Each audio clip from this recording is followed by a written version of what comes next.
motivasinya.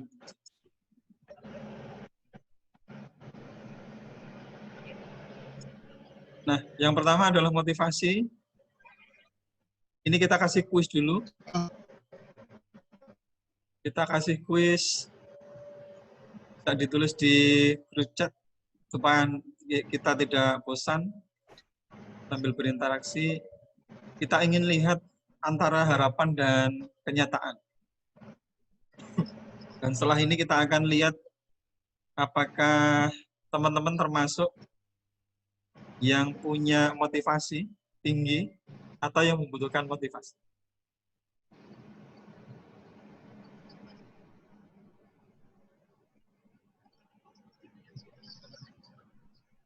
Yang pertama adalah harapannya pengen move on.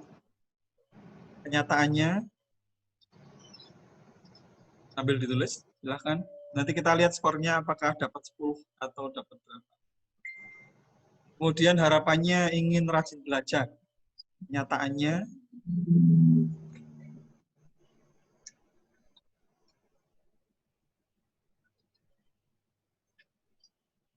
kemudian harapannya adalah ingin punya percaya diri yang tinggi. Kenyataannya, ingin punya tujuan hidup yang jelas. Kenyataannya, kemudian ingin pantang menyerah. Kenyataannya, ingin punya TOEFL 500. Kenyataannya, ingin punya mentor. Ingin jalan-jalan ke Australia. Ingin jalan-jalan ke New York. Dan yang terakhir adalah ingin berubah menjadi seseorang yang lebih baik, lebih kompetitif. Kenyataannya,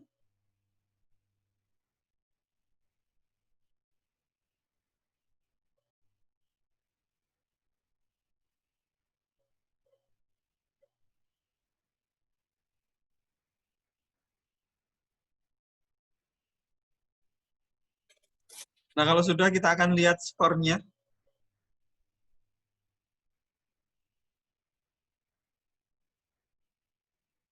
Jadi yang isi kanannya, isi kolom kanan sama dengan isi kolom kiri, berarti kita anggap betul nilainya.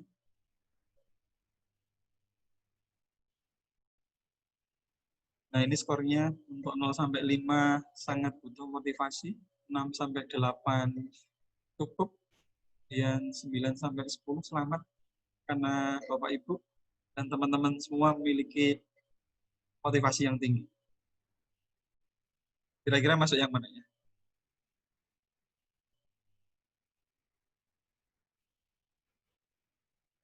Nah, semoga masuk angka yang 9 dan 10.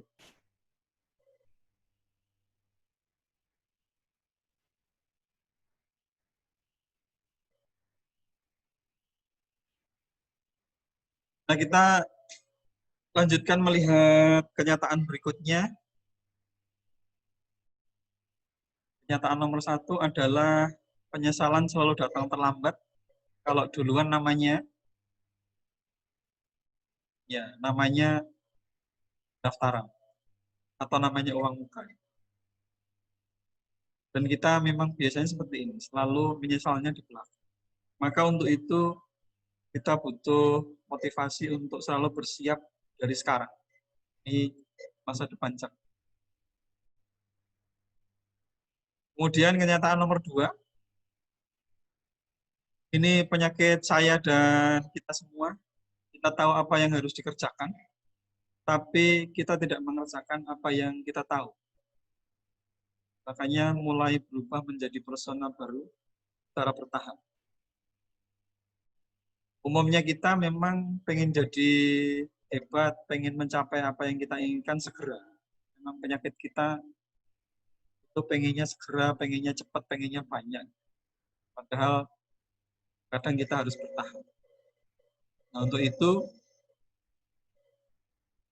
untuk bisa bertahap, mungkin kita bisa mulai dari dipaksa, terpaksa, kemudian terbiasa, kemudian bisa. Dan itu harus kita kerjakan. Kemudian kenyataan yang ketiga adalah tentang konsep bersiap-siap. Failing to prepare is preparing to fail. Jadi kita sering tidak bersiap diri, makanya kemudian kita gagal. Makanya saya selalu bilang bahwa di kamus saya tidak ada kata gagal, adanya hanya belajar atau sukses. Dan belajar itu bagian dari siap-siap. Maka kita fokus saja pada persiapan yang matang, kemudian nanti hasilnya apakah dapat yang kita inginkan atau dapat yang lain, atau nanti ditunda, saya yakin kita dapat, selama kita memiliki persiapan yang matang. Kemudian kenyataan yang keempat adalah saya membaca sekian banyak biografi, memperhatikan sekian banyak orang-orang sukses di Indonesia. Ternyata sukses is a matter of attitude. Jadi selama kita punya sikap sukses, itu ternyata sukses hanya masalah waktu. Dan itu selalu saya bagikan ke mahasiswa, terutama kalau kita sibuk mempersiapkan diri, mengembangkan kapasitas, apapun yang kita inginkan insya Allah akan nyampe. Tinggal masalah waktu, karena urusan kapan itu kita tidak tahu. Kemudian kenyataan yang nomor 5, gampang melakukan hal yang baik, melakukan hal yang ini itu yang kita inginkan, tapi susah melakukannya dengan konsisten. Jadi problemnya adalah kita tidak konsisten. Makanya mulai sekarang, harapannya setelah sesi ini, kalau kita pengen maju, mulai konsisten walaupun sedikit. Nah, itu Bapak Ibu, beberapa kenyataan yang ada di sekitar kita, dan sekaligus kita hari ini juga refleksi tentang apakah kita butuh motivasi atau tidak. Supaya nanti setelah sesi ini kita bisa melakukan evaluasi diri. Karena yang paling susah memang melihat diri kita sendiri. Kalau melihat orang lain itu gampang, tapi kalau melihat diri kita sendiri, kita jarang untuk bisa melihat kekurangan-kekurangan kita. Nah, setelah sesi ini harapannya Bapak Ibu, teman-teman semua berani untuk sekian banyak hal ini. Setelah membaca buku itu harapannya berani untuk satu, berubah, tentunya menjadi persona yang lebih baik, berani untuk pede, berani untuk berjanji dan berkomitmen. Karena kalau kita mau sih, semua orang mau sukses, mau dapat exchange, mau jalan-jalan ke luar negeri, mau dapat penghargaan, tapi komitmen. Kemudian mau belajar untuk sukses. Yang ada adalah belajar atau sukses. Kalau gagal, saya pikir itu bagian dari belajar. Selama kita mengevaluasi diri, mengambil banyak manfaat itu bagian dari. Saya yakin sukses hanya masalah waktu. Kemudian berani menetapkan impian. Jadi bukan berarti latar belakang kita yang serba kurang, kemudian kita tidak berani untuk menetapkan impian yang tinggi. Kalau boleh sharing, ibu saya tidak lulus SD. Kemudian bapak saya kerjanya serabutan, di tukang batu sampai rosok, tukang sampah. Dan masih dikerjakan sampai sekarang. Dan itu tidak menghalangi saya untuk punya impian-impian yang besar. Dan saya yakin karena impian itu gratis, maka ini hak semua orang untuk menetapkan impian itu dan mencapai impian itu apapun latar belakang kita. Selain impian, kita juga harus berani menetapkan prioritas. Kenapa kita harus punya prioritas? Karena kalau ngomong impian, saya yakin kita akan menulis satu buku penuh tentang impian-impian yang ingin kita capai. Tapi tentunya tidak bisa kita capai semuanya hari ini. Kita mungkin bisa capai 1-2 hari ini, makanya kita perlu menetapkan prioritas. Kenapa prioritas penting?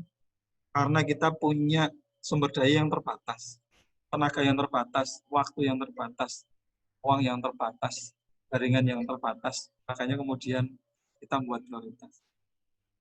Terus 1 tahun ke depan, berani enggak kita untuk membuat dan mengerjakan resolusi harian? Saya kalau membaca bukunya Pak Habibie misalnya, itu beliau tahu apa yang akan dikerjakan jangka panjang, kemudian tahu apa yang diprioritaskan, kemudian apa yang dikerjakan setiap hari untuk mencapai prioritas itu ternyata ada. Mungkin nanti bisa dibaca di biografinya Pak Habibie. Jadi ternyata orang-orang sukses mengerjakan resolusi hari ini dan tertib. Kemudian yang selanjutnya adalah berani juga untuk mengevaluasi kinerja setiap bulan. Jadi itu yang kita lupa. Makanya kenapa kita kadang semangat, kadang tidak. Itu mungkin karena kita tidak melakukan evaluasi kerja. Jadi apa yang sudah dicapai, apa yang harus dirayakan, itu kita perlu lakukan yang namanya evaluasi. Dan juga setelah sesi ini, harapannya adalah kita berani untuk mengafirmasi impian-impian kita yang dan juga melakukan visualisasi impian-impian kita. Jadi impiannya tidak hanya ditulis, tidak hanya diingat, tapi juga dibuat visual.